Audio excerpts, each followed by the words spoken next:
अस्सलाम वालेकुम नाजरीन, मैं हूँ माहरुख शहरियार। महंगाई ख़त्म करेंगे, अवाम को रिलीफ फराहम करेंगे, पेट्रोल सस्ता करेंगे जैसे दावों के साथ इक़्तिदार में आने वाली हुकूमत आज पेट्रोल की कीमतें तक मुस्तहकम रखने में नाकाम नज़र आ रही है। आलमी मंडी में जंग की कशीदा सूरत हाल है। तेल महंगा हुआ, हालात बेहतर हुए तो कीमतें तेज़ी से नीचे भी आईं, मगर मेरे पाकिस्तान में आवाम को मिला तो पेट्रोल का बढ़ता हुआ रेट और अभी तक मिल रहा है। एक बार फिर पेट्रोल की कीमत 5 रुपये और डीजल की तकरीबन 31 रुपये बढ़ा दी गई है। अब हुकूमत एक और अनोखा फैसला ले आई है कि पेट्रोल की कीमतें रोज़ाना की बुनियाद पर तय होंगी और ओगरा की वेबसाइट पर हर रोज़ नया रेट जारी होगा। क्या पेट्रोल भी अब आलू प्याज टमाटर बन गया है कि सुबह उठकर आवाम ये देखें जी कि आज पेट्रोल का नया भाव क्या है? हुकूमत के इस फैसले को आवाम, ट्रांसपोर्टर्स और पेट्रोल पंप्स मालिकान समेत ताजर सभी मुस्तरद कर रहे हैं। अब सवाल ये है कि जब हर शोबा इस फैसले पर तहफ़्फ़ुज़ात का इजहार कर रहा है तो आखिर ये पॉलिसी किसके मफाद में बनाई जा रही है? क्या हुकूमत के पास महंगाई और पेट्रोल की कीमतों का कोई मुस्तकिल हल मौजूद है या कौम को हर रोज़ एक नए मुआशी तजुर्बे का सामना करना पड़ेगा? इसी पर डिबेट करेंगे, बात करेंगे। इस वक्त हमें ज्वाइन कर चुके हैं इकोनॉमिस्ट खाकान साहब। बहुत बहुत शुक्रिया प्रोग्राम के लिए वक्त निकालने के लिए। सबसे पहले तो एक शॉर्ट क्वेश्चन, क्या ये जो तरीक़ेकार है इम्प्लीमेंट हो सकता है? क्या ये इतना आसान है? बिस्मिल्लाहिर्रहमानिर्रहीम। मारूफ साहबा, एक तो ज़िंदगी में हमें ये बात सीखनी है कि पाकिस्तान या किसी भी दुनिया के मुल्क में कोई मैजिक बुलेट नहीं होती, कोई सिंगल लाइन सोल्यूशंस नहीं होते।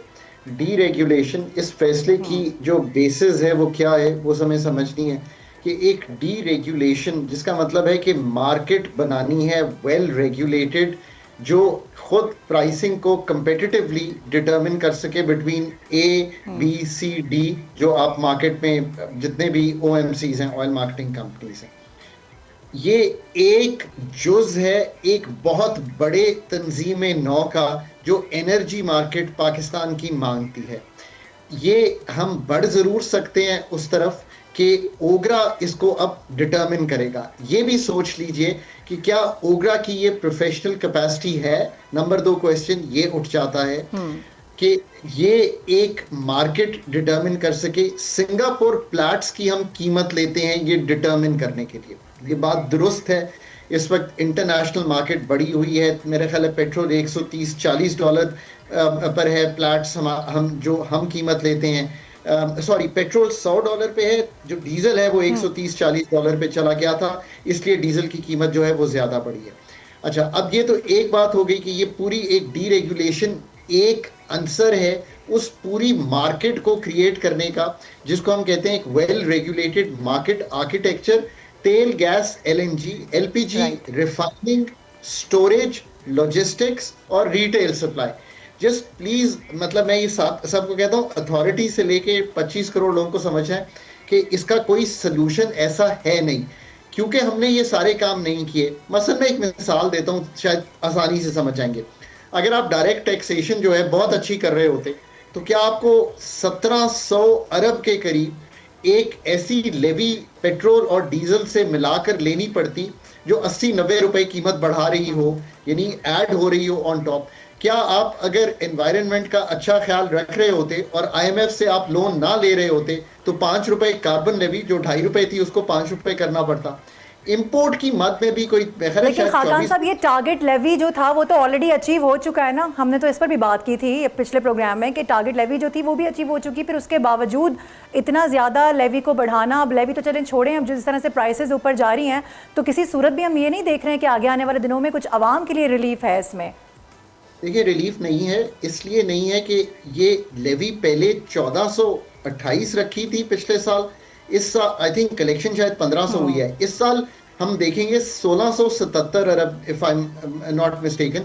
अगर आप इसको देखें और 170 अरब ज्यादा लेनी है तो आपको लेवी इसी सतह पर या उससे बढ़ी हुई रखनी पड़ेगी ना, बिकॉज तेल तो ज्यादा नहीं बिकना। सो वहां पे भी ये एक अनफेयर किस्म का टैक्स होता है, जो आप जैसे लोग जो लाइक लेट्स से साहिब हैसियत हैं और कुछ लोग जो साहिब हैसियत नहीं है और मोटर बाइक पे आ रहे हैं, उन पे एक ही तरह से कलेक्ट हो रहा है।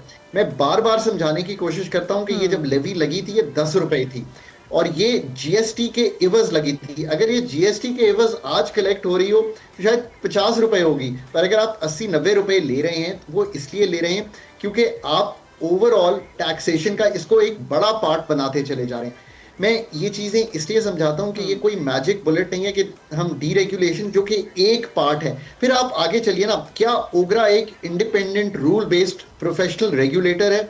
मेरी दानिश के मुताबिक पाकिस्तान में एग्जैक्टली। रेगुलेटरी निज़ाम नेसेंट है, आपको उनको बहुत बेहतर करने की जरूरत है। एक मैं बात और समझाता हूँ, 80-90% पाकिस्तान अपनी एनर्जी इंपोर्ट करता है। तो मिडल ईस्ट क्राइसिस है तो आपको इंपैक्ट करना ही था। आपके 9-10 कार्गो जब एलएनजी के टूटे तो बिजली में लोड शेडिंग भी देखी पाकिस्तान में। सो क्या पाकिस्तान 14 से 18 अरब डॉलर की जो इंपोर्ट करता है, उसमें क्या हमने अपना जो अपस्ट्रीम यानी कि इन्वेस्टमेंट थी ऑयल एंड गैस एक्सप्लोरेशन की, वो क्यों नहीं की 2 दहाइयों में? ये इतना सादा मसला मारूफ है नहीं है कि हम कहें कि डेली प्राइसिंग पे जाके it can become very efficient और it can be very beneficial. इससे ये जरूर होगा कि जो बिगर प्राइस चंक्स आते हैं ना, कि हफ्ते बाद 20 रुपए बढ़ गई या महीने बाद 30 रुपए बढ़ गई या 30 रुपए कम हो गई, अब चूंकि रोज तब्दीली हो रही होगी और ये कैलकुलेशन हो रही है कि 5 दिन की प्राइस निकल खाकान गई ना, साहब, इसी 5 पॉइंट की जानिब मैं आना चाह रही हूँ। जिस तरह से हम देख रहे हैं कि पेट्रोल पंप्स मालिकान ने इसको बिल्कुल सिरे से कह दिया कि हम इसको मानने को तैयार ही नहीं है, और भी हम देख रहे हैं कि ताजिर बरादरी है वो सरापा एहतजाज है, जो ट्रांसपोर्टर्स हैं वो करें। जाहिर सी बात है इम्पैक्ट तो सभी पर आएगा।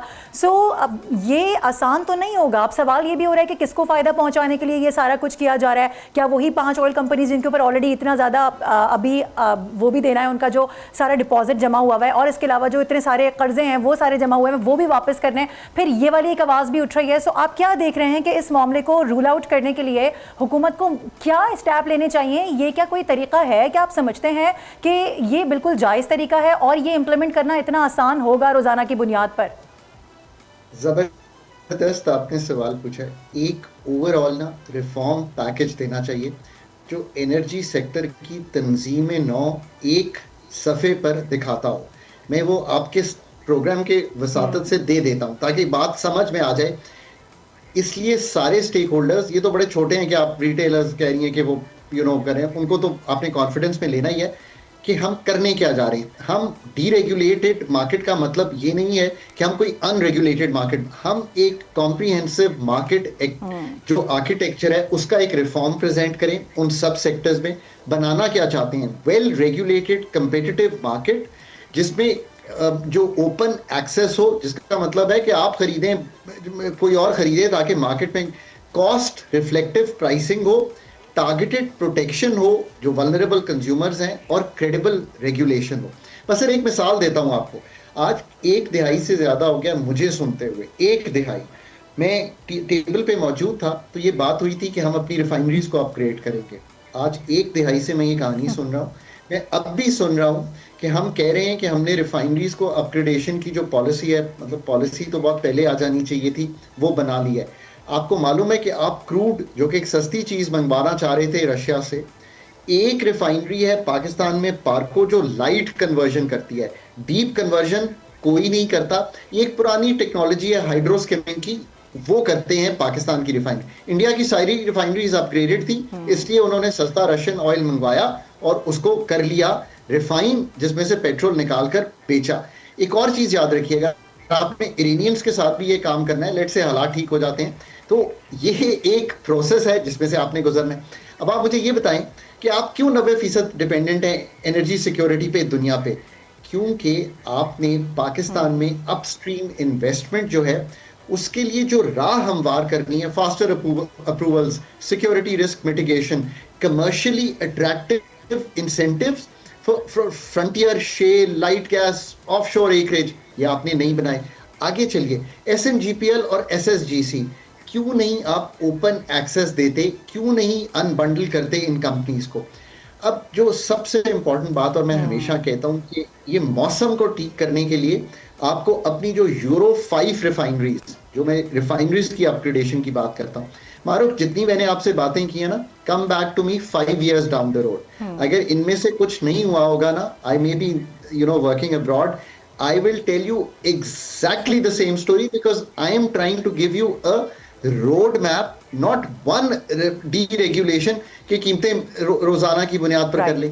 तो ये भी याद रखिए कि जो फिजिकल सस्टेनेबिलिटी है, जिसका मतलब है मालियाती खसारा indirect taxation on petroleum products पर लगाकर एक अनफेयर टैक्सेशन की ज़िमन की बजाय, जब तक आप एक क्रेडिबल जिसे कहते हैं टैक्स के निज़ाम में, जिसमें शहरियों का बहुत बड़ा कसूर है, रिटेलर टैक्स नहीं देना चाहता, एग्रीकल्चर इनकम टैक्स नहीं लगाना चाहते, तो फिर यही होगा कि हम 80-80 रुपए मोटर बाइक गाड़ियों। ठीक है खाकान साहब, ये बड़ा इंपॉर्टेंट पॉइंट है। ब्रेक पे जाना है, ब्रेक से वापस आते हैं तो फिर इस पॉइंट को जरा से दोबारा से हम इस पे गुफ्तगू करते हैं, क्योंकि जाहिर है सभी समझना चाह रहे हैं कि इस वक्त जो होने क्या जा रहा है, पाकिस्तान के साथ हो क्या रहा है और आवाम के साथ गवर्नमेंट क्या करना चाह रही है। Stay with us.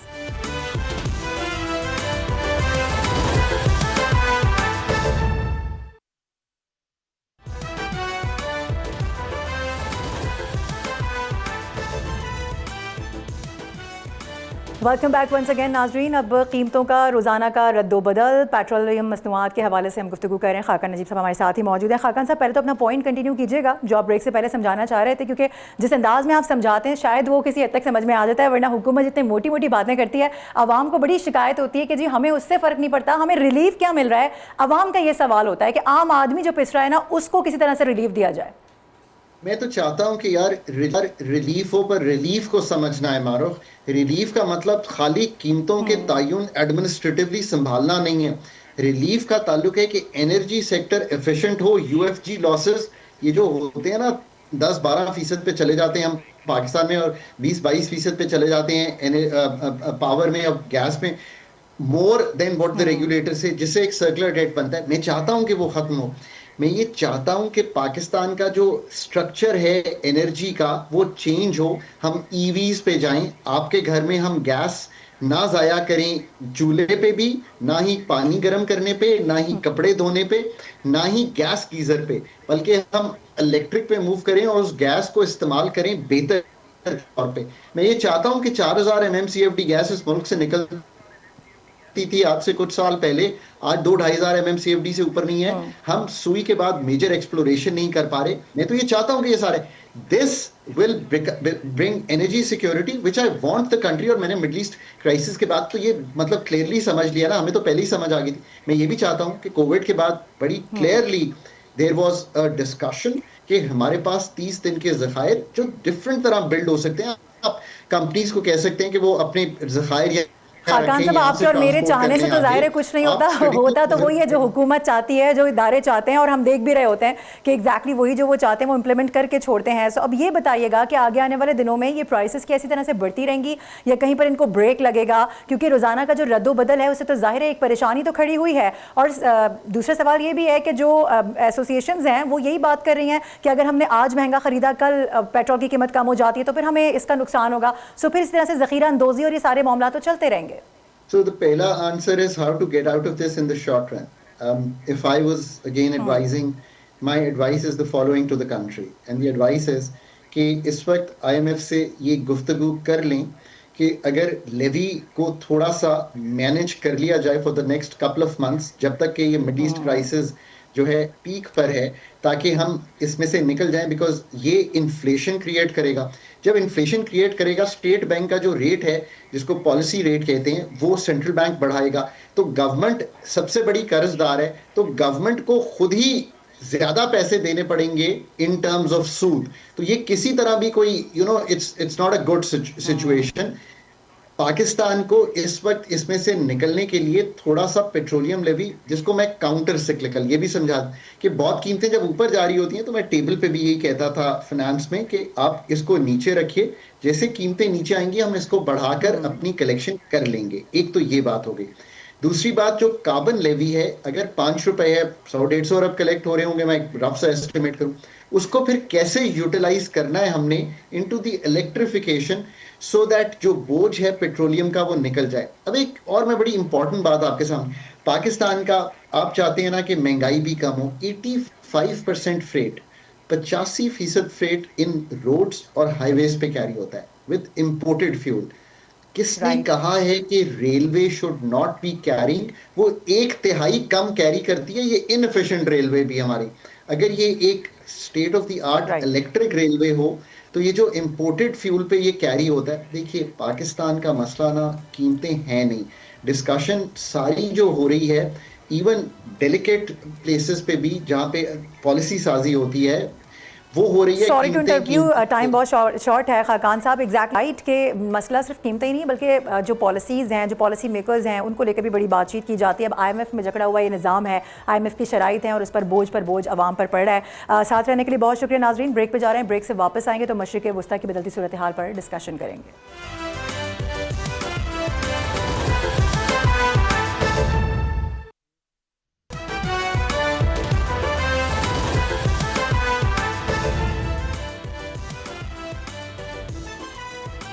Welcome back नाजरीन। मशरिक़ वस्ता एक मरतबा फिर बारूद के ढेर पर खड़ा है। जंग का दूसरा मरहला अपने 7वें रोज़ में दाखिल हो चुका है। हमले अब सिर्फ फौजी अहदाफ तक महदूद नहीं रहे हैं बल्कि पुल, बिजली घर और शहरी इंफ्रास्ट्रक्चर भी निशाने पर हैं। अब ऐसे में एक बड़ा सवाल ये है कि क्या जंग और मुज़ाकरात वाकई एक साथ चल सकते हैं या सिफारतकारी सिर्फ वक्त हासिल करने का जरिया अब बन चुकी है। उधर आबनाए हरमुज़ और बाबुल मंदब जैसे अहम बहरी रास्तों पर बढ़ती कशीदगी आलमी मईशत, तेल की कीमतों और आलमी तिजारत के लिए भी खतरा बनती जा रही है। ईरान अमेरिका को सख्त पैगाम दे रहा है जबकि व्हाइट हाउस बैक वक्त मुज़ाकरात का दावा भी करता है, जबकि इसराइल मजीद अमरीकी हिमायत का ख्वाहां नजर आता है। दूसरी जानिब पाकिस्तान का ये मौक़िफ़ भी सामने आ चुका है कि सऊदी अरब पर हमला पूरे खित्ते के लिए संगीन नताइज का बाइस बन सकता है। अब इसी दौरान भारत के सबसे बड़े जौहरी पावर प्लांट से डाटा लीक और साइबर सिक्योरिटी की नाकामियाँ एक नए आलमी खतरे को जन्म दे रही हैं। भारतीय कोजन कॉलम एटमी प्लांट से मालूमात की चोरी और हसास फाइल्स और मवाद का डार्क वेब पर लीक हो जाना के नाम नेहाद अलम बरदारों की जग हसाई का सामान बन रहा है। इसी पर हम बात करेंगे। मौज़ूआत पर हमें इस वक्त ज्वाइन कर चुके हैं doctor Jameel Ahmed Khan, former ambassador. उनको वेलकम करेंगे। बहुत बहुत शुक्रिया डॉक्टर जमील प्रोग्राम के लिए वक्त निकालने के लिए। सबसे पहले तो ज़ाहिर है यही बताइएगा कि ये इस वक्त जो एक सिचुएशन दोबारा से चल पड़ी है, लग ये रहा था कि थोड़ा सा सुकून आता हुआ नज़र आ रहा है, एक ब्रीदिंग स्पेस मिली थी कि शायद इसमें कुछ मुज़ाकरात आगे बढ़ेंगे, लेकिन आप नहीं समझते कि इस बार जो थोड़ा सा रिटेलिएट नहीं बल्कि इनिशिएट किया गया है ईरान की जानिब से, जिसके बाद थोड़े से मामलात अब हमें बदलते हुए नजर आ रहे हैं? या यकीनन एक बहाना मिल गया, इसमें कोई शक की बात नहीं है। और जिस बहाने की तलाश में इजराइल तो ऐसे किसी बहाने की और ऐसे किसी मौके की तलाश में था कि उसको एक्सप्लॉइट करे, उसका प्रोपेगेंडा करे सोशल मीडिया के ज़रिए, इजरायली लॉबी के ज़रिए अमेरिका पर। और पहले से उसने सारी तैयारी की हुई थी, जिसका कि भांडा फोड़ दिया जेडी वेंस ने और बता दिया कि इजराइल इसमें स्पॉइलर का काम अदा कर रहा है। तो अब उसमें कोई शक की बात नहीं है। एक तो इसका ये जाविया है। दूसरा इसका जाविया ये है कि ईरान से गलती हुई है या सरजनिश, ईरान से थोड़ी सी लग्जिश हुई है। मैं लग्जिश क्यों कह रहा हूँ? 3 जहाज और 2 उसमें से ऐसे कि उनका डेलीगेट अभी फ्यूनरल रहबर की फ्यूनरल पर आया था, और सऊदी अरब का भी और कतर का भी, और उसके बाद वापस गया। उसके बाद ये जहाज, अब इसका सवाल ये पैदा होता है कि कोई इतना सरफरे तो हो नहीं सकते कि चले पासदारान की बात कर लेते हैं। ईरान कहता है कि जी हाँ, ये हमारे सिस्टम की थोड़ी सी गलती हो गई है। और वो क्या हो सकती है? क्योंकि डिसेंट्रलाइज कमांड दे दिया गया था। उस डिसेंट्रलाइज कमांड के मुताबिक एक पैरामीटर जो पैरा 5 MOU का है, जिसके तहत एक आगे अख्तियारात दे दिए गए थे। और वो अख्तियारात ये थे कि कोई भी नॉर्दर्न कॉरिडोर से अगर गुजरता है या हमारी परमिशन के बगैर गुजरता है तो उसको रोका जाए। उस रोकने में एक फौजी ने फौजी कार्रवाई कर दी, तो वो गलती चले मान लिया। लेकिन उस गलती का खमियाजा क्या ये हो सकता है कि आप उस पर बमों और बारूदों की बारिश कर दी जाए, वो भी एक थर्ड पार्टी जिसका ना लेना एक ना देना 2 29 जहाजों से। अगर इंटरनेशनल कानून की बात की जाए, मैं इंटरनेशनल कानून का तालिब इल्म हूँ, उसको प्रैक्टिस भी की है मैंने अक़वाम मुत्तहिदा में, तो अगर उसका जायजा लिया जाए तो ये थर्ड फरीक को किस इंटरनेशनल कानून के तहत ये इजाजत मिली कि जहाज किसी और का, जिसका कि इंटरनेशनल कानून अब United nation law of ICs के मुताबिक तरीकाकार दिया है कि किसी मुल्क के फ्लैगशिप का, अगर किसी मुल्क का जहाज अगर उस पर कोई हमला या कोई ज्यादती होती है तो उसका एक तरीकाकार है कि उसको इजाला किस तरह किया जाए। और अगर इस हद तक भी जाना था उस मुल्क ने, कतर ने और सऊदी अरब ने, तो उनको हमला करना चाहिए था। वो तो खामोश थे। तो अच्छा, और फिर दूसरा इंटरनेशनल कानून में ये है कि अगर कोई आर्टिकल 2 की खिलाफ वर्जी करता है तो आर्टिकल 2 जो कि यूनाइटेड नेशन चार्टर का है, तो आर्टिकल 51 के तहत ये नहीं दिया हुआ है खुली छुट्टी के जो चाहो कर जाओ दूसरा मुल्क, उसको दिया हुआ है कि प्रोपोर्शनेट रिएक्शन, प्रोपोर्शनेट उस पे हमला किया जाएगा। तो ये प्रोपोर्शनेट से तो बात आगे चली गई, पुल उड़ाना शुरू कर दिया, पावर हाउस उड़ाना शुरू कर दिए, फिर एक मरतबा को 38 के करीब अफराद शहीद हो गए, फिर एक मरतबा 400 के करीब जख्मी हो गए, और फिर एक मरतबा पूरे ईरान में दोबारा बमों और बारूद की बारिश शुरू हो गई। तो फिर ये अब इसका रुख क्या है? इसके दो रुख हैं। पहला रुख तो ये है कि डोनाल्ड ट्रंप का एक सियासी कैपिटल है। डोनाल्ड ट्रंप को लोगों ने ताने देना शुरू कर दिया, और ये अखबारों में मौजूद है। लोगों ने कहना शुरू कर दिया कि ये सरेंडर कर दिया है, 14 पॉइंट्स का जो MOU है ये हार है अमेरिका की। तो एक तरफ ये, दूसरी तरफ इजरायली लॉबी, तीसरी तरफ जिसका के भांडा फोड़ दिया, जिसका के बिल्कुल आश्कार कर दिया JD वैंस ने। इन तीनों फैक्टरों को मिला के ज़हन में अगर रखा जाए तो ये कार्रवाई की गई है। 1-2 दिन की शिद्दत इसमें और आ सकती है, क्योंकि पाकिस्तान ने कह दिया है कि बिल्कुल आप सही कह रहे हैं डॉक्टर जमील। अब जिस तरह से पाकिस्तान का एक पाकिस्तान के साथ जो सऊदी अरब के साथ जो डिफेंस पैक्ट हुआ है, उस पैक्ट को भी अगर हम मद्देनजर रखें, और जो ईरान की जानिब से भी रिसेंट एक थ्रेट किया गया है दीगर सारे ममालिक को कि अगर अमेरिका को अड्डे फराहम किए गए, इस तरह का कहीं से भी सहूलतकारी हमें नजर आई तो फिर बड़ा बुरा हशर करेंगे। सो पाकिस्तान ने इस पर बड़ा क्लियर कट स्टांस लिया है कि सऊदी अरब पर हमला, पाकिस्तान पर हमला कंसीडर किया जाएगा। सो आप देख रहे हैं कि इतना ज़्यादा जो पाकिस्तान की जानिब से किरदार अदा किया गया, अब वक्त आ गया है कि पाकिस्तान को शायद अब दूसरी राह का सोचना चाहिए, या दूसरी हवाले से अब सोचना चाहिए, क्योंकि ये जो मामलात है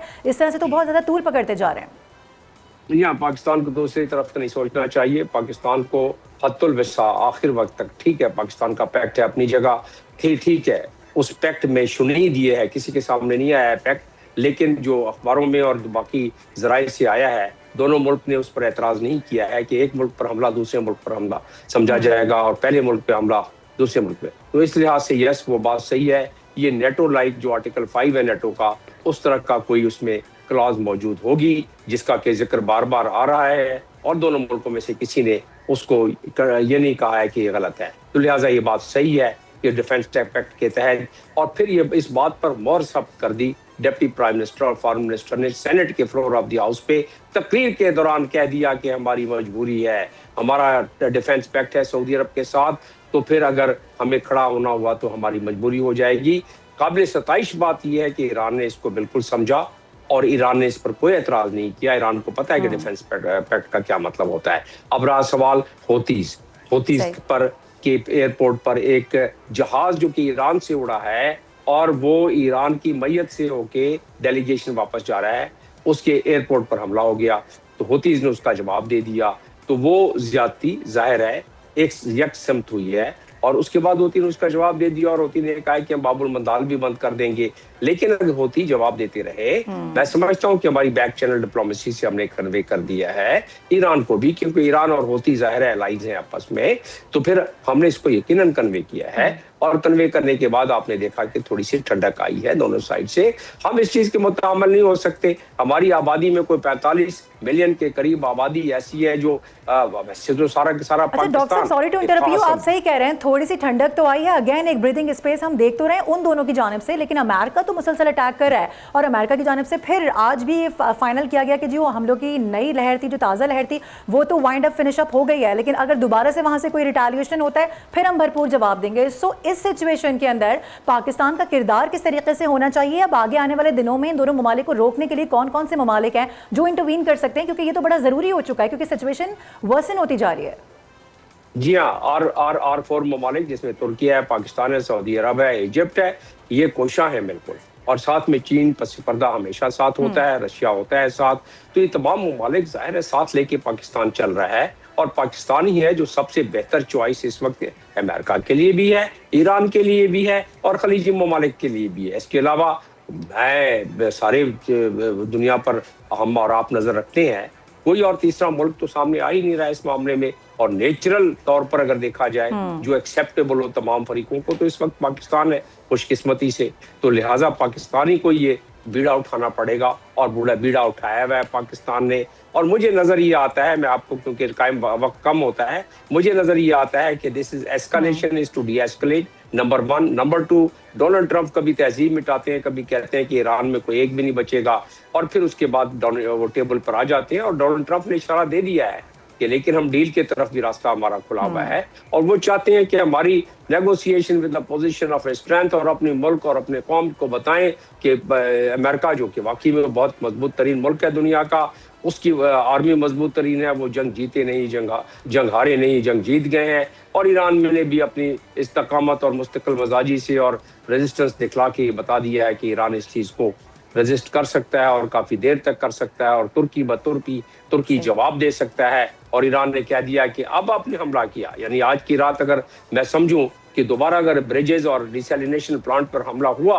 तो फिर ईरान अपने उस जो उन्होंने फैसला किया हुआ है उस पर चला जाएगा, वो भी यही काम करेगा। उसने पहले कर दिया, कुवैत में एक डिसैलिनेशन प्लांट को नुकसान पहुंचा है और एक पावर प्लांट को नुकसान पहुंचा है। अगर यही तरीका बाहर रहा तो 400 के करीब डिसैलिनेशन प्लांट है खलीज में, और दुनिया का 60% जो पानी समुद्र से साफ होता है वो इस इलाके में होता है। सारी आबादी इस पर मुनसर है, तो ये बहुत मुश्किल काम हो जाएगा पूरी दुनिया के लिए। सबसे बड़ी बात है एनर्जी जो है तबाह बर्बाद हो जाएगी, सप्लाई खत्म हो जाएगी 30%। बिल्कुल आप सही कह रहे हैं, और इससे पहले ही ऑलरेडी हम देख रहे हैं एनर्जी के तो क्राइसिस और ज़्यादा बढ़ते जा रहे हैं। अच्छा, एक और बड़ा अहम मामला हमने इसी दौरान देखा जब ये सारी जंग वाली सिचुएशन चल रही थी, दोबारा से ये सारे मामला शुरू हुए, तो उस वक्त भारत की जो सबसे बड़ी जो एटमी साइट है, जो एटमी पावर प्लांट है कोडिन, उसका डाटा लीक हो जाता है, डार्क वेब पर उसको बाकायदा सेल आउट किया जाता है, और हज़ारों ऐसी फाइल्स हैं जिसमें हम ये देख रहे हैं कि वो जो 15 दिन के हवाले से जो खबर आ रही थी कि डार्क वेब पर अपलोड करने के बाद जो कुछ भी अब आगे भारत के साथ होने जा रहा है वो हमने देखा है।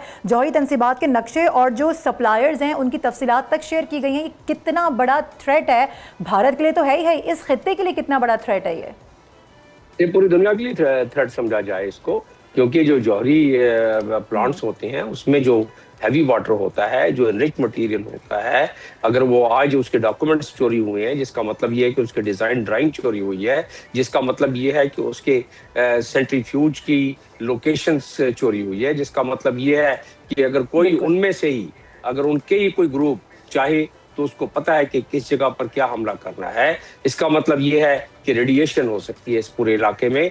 इसका मतलब ये है कि एनरिच मटेरियल लेके कोई थर्ड पार्टी, कोई bad elements, they can create havoc in the world. So this world now has to take cognizance about it. ये cognizance इसके लिए बगैर गुजारा नहीं है। IAEA को जल्दी से इसमें जंप करके इसकी इंक्वायरी करके इसकी मेजर्स लेने चाहिए। हो सकता है कि इसको सील करना पड़े, क्योंकि अगर इतना एक्सपोज हो जाता है कोई प्लांट, जौहरी प्लांट, तो वो खतरे की घंटी बजाता रहेगा। तो इसलिए IAEA को अपने दिए हुए तरीके और कानून के मुताबिक इंडिया को ये डिक्लेयर बताना चाहिए उनको कि ये प्लांट और बाकी प्लांट्स की भी फिर दोबारा इंस्पेक्शन होनी चाहिए, ताकि दुनिया को पता पड़े कि ये सेफ है। क्योंकि सिर्फ इंडिया के लिए नहीं बल्कि दुनिया के लिए भी एक बहुत मुज़र इसका रुख आ जाता है, और दुनिया को भी इसकी फिक्र हो जाती है। बिल्कुल डॉक्टर साहब, ये 8,58,000 दस्तावेजात हैं, उसके करीब तकरीबन ये अमाउंट बताई जा रही है, ये नंबर सामने आ रहा है कि वो सारी लीक हुई हैं, और उसमें जितनी भी सारी टेक्नोलॉजी और जितना भी हम भारत को सुनते आए हैं टेक्नोलॉजी का अलमबरदार नाम निहाद, तो वो सारा जाहिर सी बात है अब सब ये देख रहे हैं। पहले हमने देखा कि उनका किस तरह से चैनल्स हैक हुए, उनका रेडियो हैक हुआ, पाकिस्तान के बनी नगमे वहाँ पर बजाए गए, ये सारी चीज़ें, और फिर अब जाहिर है ये वाला जो मामला ये तो काफ़ी संगीन है, इसमें तो फ़ौरन इंटरवीन करना चाहिए ताकि ये जितने भी इश्यूज अब उठेंगे इसके बाद किसी किस्म का कोई नुकसान ना हो।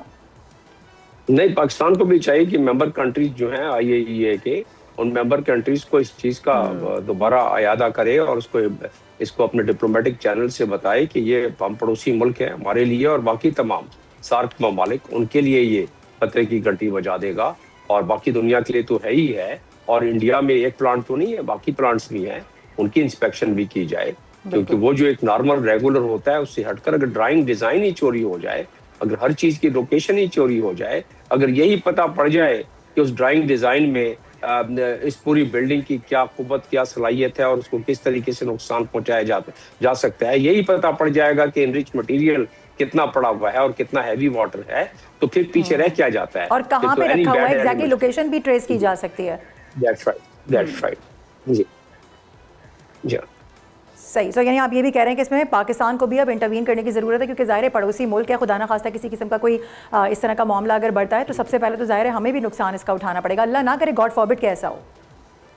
यानी इसका मुरवजा तरीक़ाकार है, उस मुरवजा तरीक़ाकार को फ़ौरन इन्वोक करना चाहिए, फ़ौरन लागू करना चाहिए, और उसी के लिए IAEA बना हुआ है। और उसमें उसको पाकिस्तान और बाकी मेंबर ममालिक भी इस चीज़ को ज़रा सिंथेसाइज अगर किया जाए कंटिन्यूटी और कंसिस्टेंसी के साथ डिप्लोमेटिक चैनल से, तो इंडिया को यकीनन पे इस बात का, और ये दुनिया के फ़ायदे में और पड़ोसी ममालिक को भी जो खदशात और ख़तरात हैं उससे वो कम से कम कंटेमिनेशन जो हो सकती है या उसकी पोलरिफिकेशन जो हो सकती है उससे दूसरे पड़ोसी ममालिक बच सकते हैं। और इंडिया के ये बहुत दावेदार कि उसके तमाम मामलात उसके बड़े मजबूत और मजबूत हैं जौहरी, तो वो तो एक्सपोज हो गया। बिल्कुल, और बड़े सेफ हैं ये सारे मामला, तो वो हमारे सामने एक्सपोज हो चुका है कि क्या कुछ हुआ है। एग्जैक्टली आपसे कह रहे हैं डॉक्टर साहब, जरा दोबारा से थोड़ा सा ये वॉर की तरफ अगर हम आ जाएं, तो अब क्या समझते हैं कि आगे आने वाले दिनों में ये जो मामला है इसको टैकल अप करने के लिए किस तरीके से कौन कौन सी स्ट्रैटेजीज को सामने रखते हुए अब हमें मामला को आगे बढ़ाने होंगे? ज़ाहिर है पेट्रोल प्राइसेज हम देख रहे हैं वो कितने ज़्यादा हाई हो चुके हैं, इसकी वजह से एक मरतबा फिर से दुनिया भर के अंदर जो इंटरनेशनल ऑयल प्राइसेज हैं, खाम तेल की कीमत कहाँ पर पहुँच चुकी है। सुक्का सांस लिया था थोड़ा सा कि शायद अब बेहतरी आएगी, लेकिन जो अब हालात हमें नज़र आ रहे हैं उसको देख के अंदाज़ा यही हो रहा है कि अल्लाह ना करे अगर ये ज़्यादा चीज़ तूल पकड़ती है तो फिर ज़्यादा मसले मसाइल होंगे।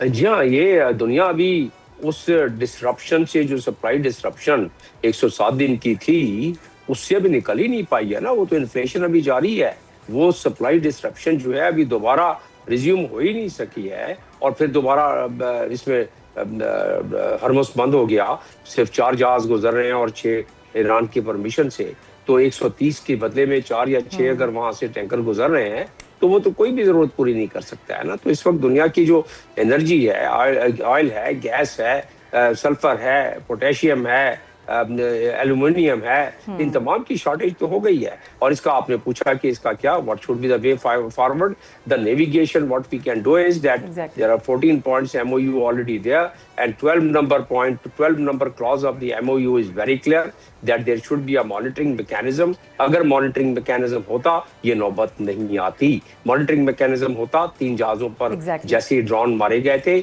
उस वक्त ये monitoring mechanism पाकिस्तान जैसा मुल्क दूसरे फौरन बीच में आके कम्युनिकेशन। और फिर दूसरा ये है कि पाकिस्तान ने और कतर ने जब वर्जिन स्टॉक में जब जॉइंट वो किया, एलामिया जारी किया, उसमें 3 पॉइंट बड़े कलीदी थे कि एक हाई लेवल कमेटी बनाई जाएगी, वो नहीं बनी। फिर उसके बाद ये था कि रेजोल्यूशन ग्रुप एक बनाया जाएगा, डिस्प्यूट रेजोल्यूशन ग्रुप, वो नहीं बना। तीसरी चीज जो कम्युनिकेशन लाइन बननी थी, जिसका कि सेंटकॉम ने भी जिक्र किया, अमेरिका ने भी जिक्र किया, वो कम्युनिकेशन लाइन अगले चंद दिनों में बननी थी। दरअसल वो चंद दिन नहीं आ सके।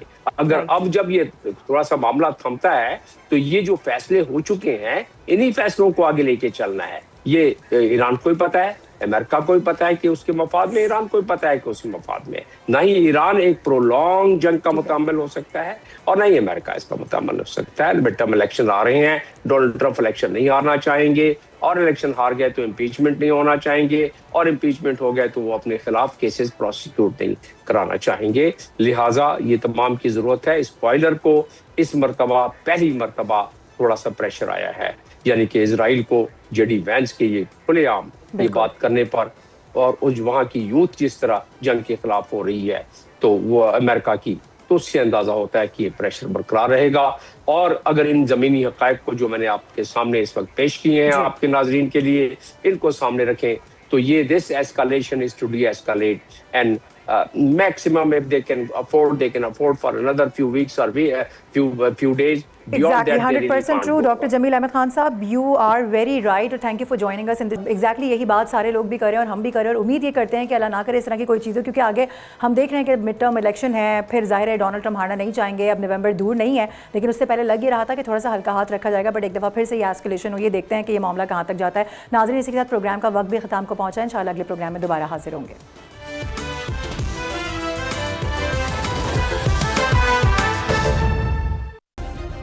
सब्सक्राइब करें और बेल दबाएं ताकि कोई खबर रह न जाए।